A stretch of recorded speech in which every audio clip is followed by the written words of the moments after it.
ఈ జగమొక పెను, పెను అంటే పెద్ద, మృగతృష్ణయని అంటే ఇదో ఈ జగం ఒక పెద్ద ఎండమావి అని బాగుగా ఎరిగితి పరులకు నేర్పితి.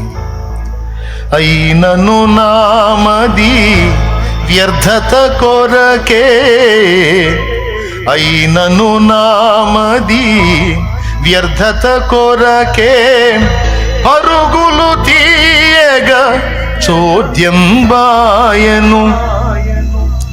అది పనికిరాంది కదా, పనికి మాలింది కదా, హేయమైంది కదా అని తెలుసు నేను ఎరుగున్నాను, ఇతరులకు కూడా నేర్పాను, పెద్ద పెద్ద వాక్యాలు చెప్పాను, పెద్ద పెద్ద మాటలు చెప్పాను.